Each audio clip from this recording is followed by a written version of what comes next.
हमारे मोबाइल के लिए मोबाइल की बैटरी बहुत ज़्यादा ज़रूरी है, लेकिन उससे जुड़ी कुछ अफवाहें भी हैं जो हमें डेली सुनने को मिलती हैं। जैसे कि अगर आपने पूरी रात अपने मोबाइल को चार्ज पे लगा के रखा तो आपके मोबाइल की बैटरी खराब हो सकती है, लेकिन ये गलत है। एक्चुअली पुराने मोबाइल तक तो ठीक था, लेकिन आजकल के स्मार्टफोन की बैटरी भी स्मार्ट हो चुकी है।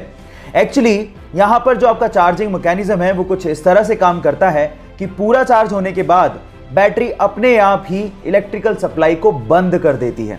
मसलन आपके मोबाइल की बैटरी खराब नहीं होती है, तो निश्चिंत रहिए, पूरी रात चार्ज लगाने पर आपकी मोबाइल की बैटरी खराब नहीं होगी। क्या इसके पहले तक आप ये फैक्ट जानते थे? और अगर नहीं जानते थे तो चैट सेक्शन में लिखना मत भूलिएगा। रेलगाड़ी यानी कि ट्रेन हमारे देश की लाइफलाइन है, लेकिन क्या आप लोगों को पता है कि हमारे देश में सबसे लंबे रूट की ट्रेन कहां से कहां चलती है और उसका नाम क्या है? चिंता मत करिए, मैं आपको बताता हूं। उसका नाम है विवेक एक्सप्रेस, जो कि असम के डिब्रूगढ़ से कन्याकुमारी तक का सफर, जो कि 4286 किलोमीटर का है, उसे लगभग 82.5 घंटों में तय करती है। और यह हमारे देश की ही नहीं, इस सब कॉन्टिनेंट की सबसे लंबे रूट की ट्रेन भी है। क्या आपको इसके पहले तक ये फैक्ट पता था? और अगर नहीं पता था तो चैट सेक्शन में लिखना मत भूलिएगा। आजकल के स्मार्टफोन में यूज होने वाले फिंगरप्रिंट सेंसर्स टेक्नोलॉजी वाइज इतने ज्यादा एडवांस होते हैं कि वो जिंदा आदमी और मरे हुए आदमी के फिंगरप्रिंट्स के बीच में डिफरेंस कर डालते हैं। मतलब ये हुआ कि मान लीजिए आपने किसी मरे हुए आदमी के फोन को उसी के फिंगरप्रिंट से खोलने की कोशिश करी, तो फिंगरप्रिंट सेंसर्स उसे सेंस करके अनलॉक होने ही नहीं देगा।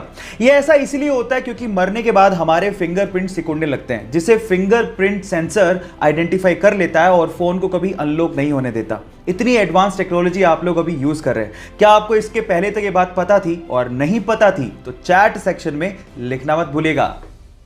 गाइस, क्या आपको पता है कि इंडिया की सबसे धीमी रफ्तार से चलने वाली ट्रेन का नाम क्या है? डोंट वरी, मैं आपको बताता हूं। सबसे धीमी रफ्तार से चलने वाली ट्रेन का नाम है मेट्टुपालयम ऊटी नीलगिरी पैसेंजर ट्रेन, जो कि मात्र 10 किलोमीटर पर आवर के हिसाब से चलती है, जो कि हमारे ही देश की सबसे फास्टेस्ट ट्रेन से लगभग 16 गुना धीमे चलती है।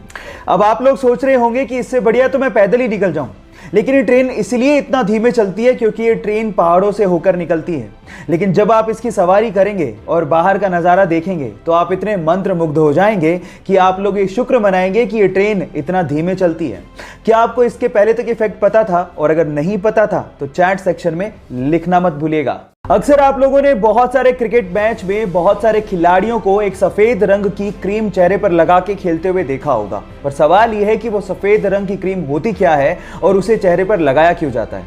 नहीं पता तो मैं आपको बताता हूं। एक्चुअली वो सफेद रंग की क्रीम एक सनस्क्रीन के जैसी ही होती है, लेकिन वो जिंक ऑक्साइड की बनी हुई होती है और उसको जैसे आप चेहरे पर लगाते हैं, सन से आने वाली रेज रिफ्लेक्ट हो जाती हैं और जिससे त्वचा को जलने से बचाया जा सकता है। क्या इसके पहले तक इफेक्ट आपको पता था? और नहीं पता था तो चैट सेक्शन में लिखना मत भूलिएगा।